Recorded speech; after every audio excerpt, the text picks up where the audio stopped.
Bismillahirrahmanirrahim. Assalamualaikum warahmatullahi wabarakatuh. Kembali bersama saya Dr. Rado Yendra dan tentunya bersama dengan Rado Institute. Kita terus mengawal dunia maya Indonesia dengan berbagai kegiatan Tridharma perguruan tinggi. Bedah riset artikel akan terus kita perbanyak. Kita bahas riset-riset artikel yang telah terbit di berbagai jurnal-jurnal internasional. Tentunya kita fokus kepada riset-riset artikel yang terbarukan di tahun 2024. Kita coba melihat seperti apa tren pemodelan-pemodelan dan seperti apa manfaatnya jika kita dapatkan pola-pola yang sama dari setiap model-model yang ada yang terbit di berbagai jurnal-jurnal yang ada. Nah, pada kali ini kita jumpai suatu riset artikel yang terbit di tahun 2024 di jurnal African Journal of Mathematics and Statistics Studies dengan judul Sine-Lomax Exponential Distribution, Its Properties, Simulation and Application to Survival Data. Nah, kita tahu survival data ini memang sangat penting karena berhubungan dengan berbagai waktu survival dari jenis-jenis penyakit yang berat. Oke? Nah, kita coba buka rujukan kita, riset artikel yang menjadi rujukan kita pada pagi hari ini. Kita akan coba lihat. Nah, riset artikel kita pada pagi hari ini dia. Riset artikel kita yang kita lihat adalah suatu riset artikel yang terbit di tahun 2024 dengan judul Sine-Lomax Exponential Distribution, Its Properties, Simulation and Application to Survival Data. Dalam riset artikel ini diberikan suatu fungsi densitas peluang, yang disebut dengan model atau fungsi densitas peluang Lomax Exponential Distribution seperti pada persamaan 1. Wah, ini Lomax dengan dua parameter alfa dan beta. Jadi persamaan 1 adalah model Lomax Exponential Distribution. Dan persamaan 2 kumulatifnya. Nah, dari persamaan 1 dan persamaan 2 ini akan kita tingkatkan menjadi 3 parameter yang disebut dengan Sine-Lomax Exponential Distribution menggunakan Sine G family. Nah, Sine G family ini kita seolah-olah pernah dengar sebelumnya. Cuman kalau yang kemarin kita bahas new modification.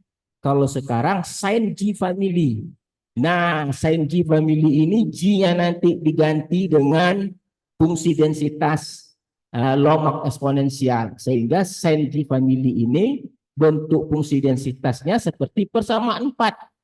Pi per 2 dikali densitas D kecil dikali cos dikali pi per 2 dikali kumulatif.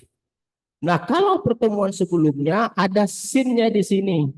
Tapi kalau sekarang namanya sin J family. Kalau yang kemarin modified sin G. Kalau sekarang ada sin G. Kalau yang lalu new modification. Sekarang oleh sin G. Ya, persamaan 4. Nah, persamaan 4 ini kita lihat ada fungsi ini parameter baru, ini parameter eta, sehingga sin G family ini akan menghasilkan 3 parameter. Ingat, G-nya kita tukar dengan menggunakan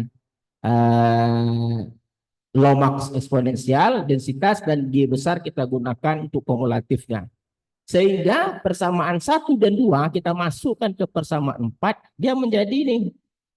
Nah, ini menjadi persamaan 6. Ada 3 parameter, ada tambahan 1 parameter lambda.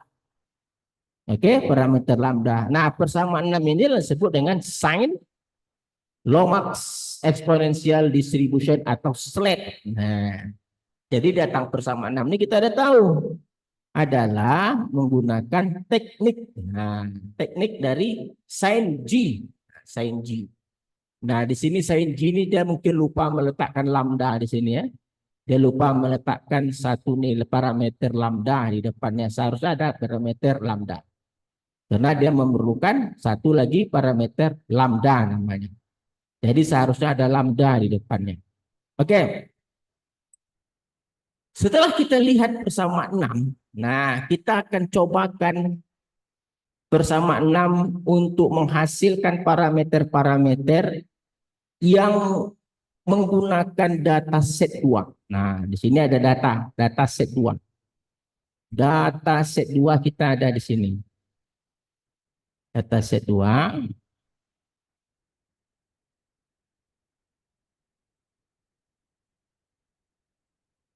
Nah, ini data set 1, ini data set 2. Oke, ini data set 2. 45 pasien dari suatu penyakit. Data sets, data report, which is corresponding to patient. Pasien yang diberikan dengan kemoterapi, kemoterapi dalam tahun, 45 pasien. Data survival namanya, ini 0,047 tahun, 0,115 tahun dan seterusnya. Oke, dan nah ini dia yang kita akan coba nanti akan menghasilkan parameter-parameter seperti lambda 0,4, alfa 6,12 dan beta 5,87. Seperti biasa, jika nanti kita run programnya lalu kita menghasilkan parameter yang berbeda, jangan khawatir. Belum tentu kita yang salah. Patokan kita pada nilai AIC-nya nanti. Oke, nilai AIC. Nah, kita lihat di sini akan ditampilkan suatu density plot dan kumulatif plot. Nah, di sini kita melihat bahwa density plotnya ini mungkin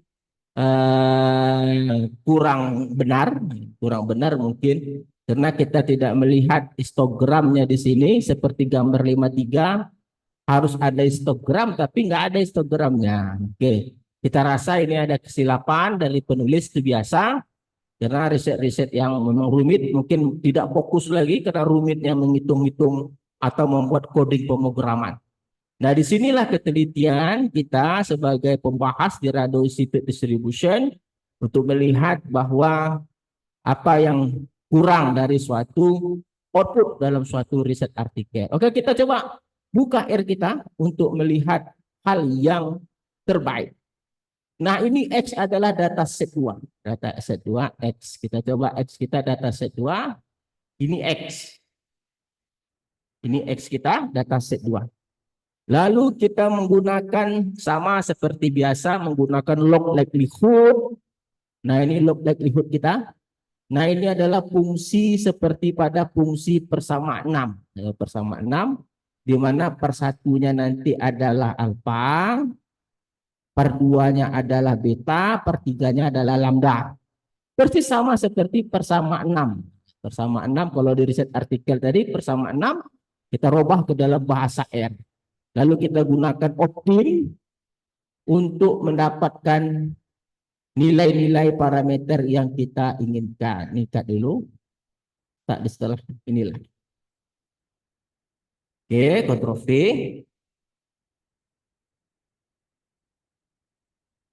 Nah, ini kita runkan dulu model kita. Kita lihat parameter yang dihasilkan. Oke, kita lihat parameter select. Nah, parameter kita memiliki perbedaan yang sangat luar biasa dengan riset artikel. Ini adalah parameter alfa 105, parameter beta dan parameter lambda 0,0 sekian. Jadi kalau kita bandingkan dengan riset artikel kita, nampak sekali jauh berbeda. Di sini alfanya adalah 6, tadi kita ratusan, beta kita tadi 2, sekarang 5, sedangkan lambda kita 0,0 tadi. Jadi kalau kita lihat, ini yang punya kita, ini alfa, ini beta, dan ini lambda. Dan sekali lagi kita akan lihat nilai AIC dan kemampuan menghampiri dari histogram data. Oke, kita coba runkan pula nanti yang dihasilkan oleh suatu riset artikel. Nah, oke, kita runkan yang diperlukan.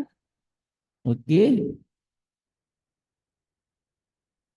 Nah, ini F-net fungsi densitas seperti persamaan 6. Ini kumulatif seperti pada persamaan 5. Nah, ini adalah parameter-parameter yang pada riset artikel alfanya 6, betanya 5, lambdanya adalah 0,4. Kita pakai R untuk membedakan. Alfa itu alfa dari riset artikel. Kita run semuanya.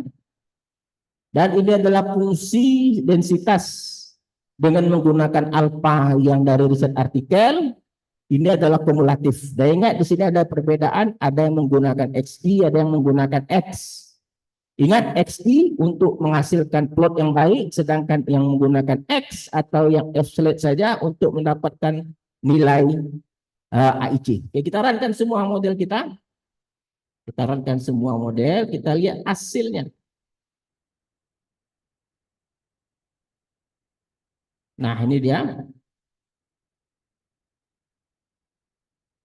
Nah, ini kurang nampak ya, nah, tulisannya terputus. Kita rubah dulu besarnya menjadi 1,2 boleh. 1,2. Rubah nilainya 1,2 biar nampak tulisannya. Kita lihat. Oke, kita besarkan dulu. Nah. Oke, sudah nampak nih dia. Nah, nih. CDF, lama riset artikel. Nah, ini kita lihat. Yang warna biru itu menggunakan parameter dari yang kita kerjakan.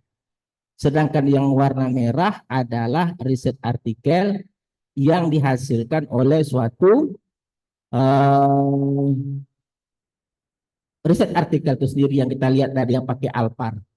Sedangkan untuk kumulatif plot itu hampir sama saja antara merah dan biru, menghampiri kumulatif hampiran. Jadi kalau kita boleh memandang bahwa dari segi kasat mata dari grafik susah untuk membedakan mana yang terbaik. Optim yang kita dapatkan, parameter yang kita bedah, atau yang dari riset artikel. Oleh sebab itu kita tambahkan dengan menggunakan nilai AIC. Dan nilai AIC sudah kita run tadi, kita tinggal panggil AIC all. AIC all. Kita lihat di konsol. Nah, kita lihat AIC all ternyata ini adalah AIC yang dihasilkan oleh optim yang kita bedah. Ternyata yang kita hasilkan nih AIC all ini rumusnya AIC select, ini adalah berdasarkan artikel, dan ini adalah yang kedua yang menggunakan parameter dari riset artikel. Ternyata jauh berbeda, agak berbeda secara signifikan, 122 dan 123. Jadi kita bisa memutuskan bahwa perbedaan hasil parameter yang kita peroleh ternyata sekali lagi membuktikan bisa menjadikan hasil yang lebih baik daripada hasil yang disampaikan oleh suatu riset artikel. Oke, kita rasa apa yang kita perbincangkan pagi ini cukup menarik sekali. Dan ini mungkin nanti akan kita cobakan dengan data penyakit kanker di Pekanbaru dengan menggunakan lomax yang lainnya. Oke, saya rasa perjumpaan kita pada pagi hari ini cukup. Kita jumpa lagi pada sesi berikutnya. Assalamualaikum warahmatullahi wabarakatuh.